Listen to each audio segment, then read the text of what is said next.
오늘도 귀한 하루를 시작하시는 우리 모든 성도님들 한 분 한 분 위에 주님의 크신 사랑이 더욱더 함께 하시기를 간절히 바랍니다. 오늘도 우리가 하루를 시작하면서 감사함으로 하루를 시작하실 수 있는 우리 모두가 되시기를 축복을 드립니다. 시편 25편의 전체 말씀을 보면 다윗이 하나님께 간절히 기도하죠.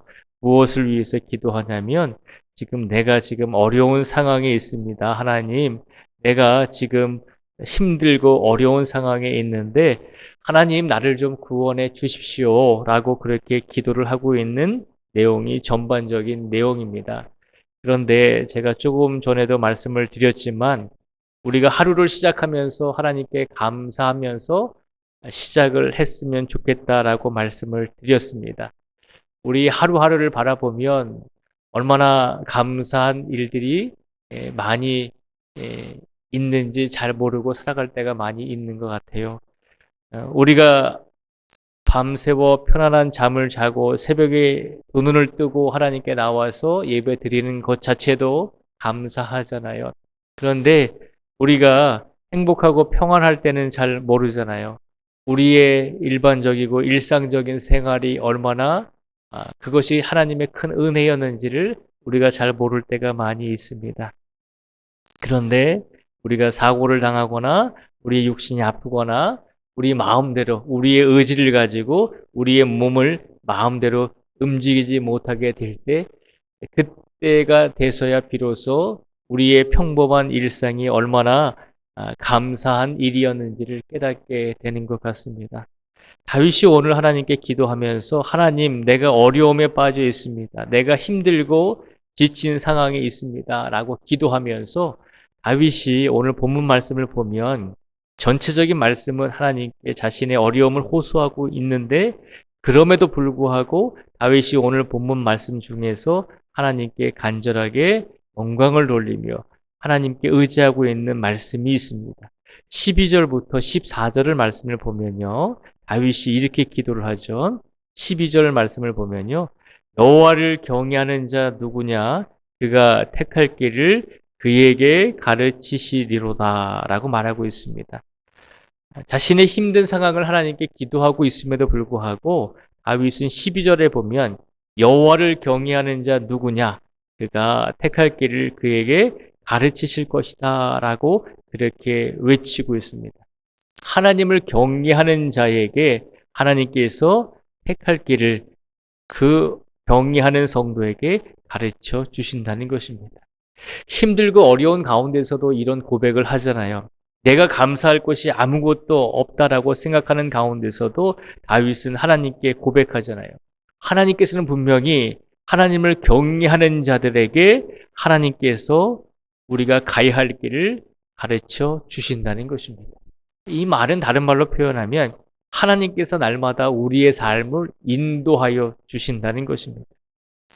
우리가 살아가면서 우리가 인생을 우리의 뜻대로 살아가는 것처럼 보여질 때가 많이 있습니다.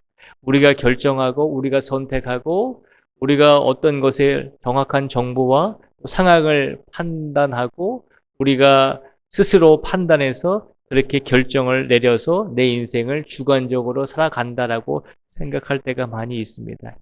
그런데 우리가 가만히 생각해 보면 우리가 인생 속에서 하나님께서 우리의 삶을 지속할 수 있도록 허락해 주시지 아니하면 지금 이 순간에도 우리가 이 자리에 있을 수 없잖아요. 오늘 다윗은 그것을 고백하고 있는 것입니다. 내가 지금 힘들고 어려운 가운데서도 내가 살아갈 수 있는 것은 분명히 하나님께서 하나님을 경외하는 나에게 하나님께서 내가 어떻게 살아가야 할지를 가르쳐 주신다는 고백을 하고 있는 것입니다. 하나님을 경외하는 자에게 하나님께서는 우리가 가야 할 길을 가르쳐 주시는 분임을 고백하고 있는 것입니다. 하나님께서는 우리를 인도해 주시는 분임을 고백하고 있는 것입니다. 그러면서 하나님을 경외하는 자에게 주시는 복을 선포하고 있죠. 13절과 14절에 보면요. 이렇게 선포하고 있습니다. 그의 영혼은 평안히 살고 그의 자손은 땅을 상속하리로다. 하나님을 경외하는 자에게 하나님께서 그의 영혼을 평안히 살아갈 수 있도록 인도하여 주신다는 것입니다. 그리고 하나님을 경외하는 자들의 자손들과 자녀들에게 땅을 상속하여 주신다는 것입니다. 이 땅에 살아가고 있는 모든 하나님을 경외하는 성도들에게 하나님께서 복을 주시는데, 그 경외하는 성도들에게 평안을 주실 뿐만 아니라 하나님을 경외하는 성도들로 인해서 그의 자손들에게까지도 복을 더하여 주신다는 것입니다. 영육의 복을 분명히 하나님께서 허락하여 주신다는 것입니다. 누구에게 이런 복을 주시나요? 하나님을 경외하는 자에게 이런 복을 주신다는 것입니다. 또 14절에도 보면요, 여호와의 친밀하심이 그를 경외하는 자들에게 있으며 그의 언약을 그들에게 보이시리로다라고 선포하고 있습니다. 하나님을 경외하는 자에게 하나님께서 복을 주시는데 하나님의 친밀하심을 허락하여 주신다는 것입니다. 하나님의 친밀하심을 허락하여 주신다는 것은 하나님께서 날마다 하나님을 경외하는 성도들에게 찾아오셔서 만나 주신다는 것입니다. 이런 복을 받을 수 있는 우리 모든 성도들이 되기를 간절히 바랍니다. 또 하나님을 경외하는 자들에게 하나님의 언약을 그들에게 보여주신다는 것입니다. 하나님의 언약은 예수 그리스도의 언약, 예수님을 믿음으로 우리에게 영생을 주시고 우리에게 부활을 주신다는 그 언약의 축복을 말씀하고 있습니다. 다윗은 힘들고 어려운 상황을 고백하고 있는 가운데서도 감사할 것이 아무것도 없는 것처럼 보이는 상황 속에서도 고백하잖아요. 무엇을 고백하나요? 내가 힘들고 어려운 시간 속에 있지만 분명히 내가 아는 것은 하나님을 경외하는 성도들을 하나님께서 그냥 내버려 두시지 않는다는 것입니다. 끝까지 인도하여 주시고 끝까지 하나님께서 그의 영혼에 평안함을 주시고 그뿐만 아니라 그의 자녀들에게까지도 큰 은혜를 주시고 하나님께서 날마다 친밀하게 하나님을 경외하는 자들에게 찾아와 주셔서 만나 주신다는 것입니다. 예수 그리스도 안에서 살아갈 수 있도록 항상 붙잡아 주신다는 것입니다. 힘들고 어려운 상황 속에 있더라도 이것을 기억하라는 것입니다. 한 해 한 해 갈수록 우리의 육신이 쇠약해지고 우리의 육신이 약해져 가잖아요. 그래서 불교에서는 인생을 바라보면서 생로병사라고 이야기하잖아요.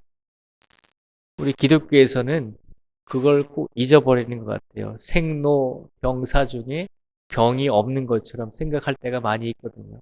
근데 그렇지 않잖아요. 우리들도 시간이 흐르면 병들고 연약해지잖아요. 그것이 우리 사람의 모습임을 하나님께서도 분명히 말씀하셨잖아요. 아담과 하와가 죄를 지은 이후로부터 너희가 땀을 흘리고 수고를 하고 그렇게 살아야 되고 여인은 또 출산의 고통을 당해야 되고 남자는 일평생 땀 흘리면서 일해야 되는 그런 말씀을 하나님께서 선포하셨고 그리고 마지막에는 땅의 흙으로 돌아가야 된다라고 말씀하셨잖아요. 그 모든 가정이 불교에서 말하는 생로병사의 가정이 분명히 포함이 되어 있잖아요. 그런데 우리들은 가끔씩 병이 없는 것처럼 병이 있어서는 안 되는 것처럼 생각할 때가 많이 있다는 거죠. 그런데 오늘 우리의 삶 속에서 우리가 태어나고 자라고 그리고 병들고 그리고 하나님의 품으로 돌아가게 될 우리의 인생이지만 그래도 우리가 살아갈 수 있는 것은 그런 상황 속에서도 하나님을 경외하는 성도들에게 분명히 하나님께서 은혜를 더하여 주신다는 것입니다. 때로는 길을 잃고 어느 길로 가야 할지 우리가 모를 때가 분명히 있을 것입니다.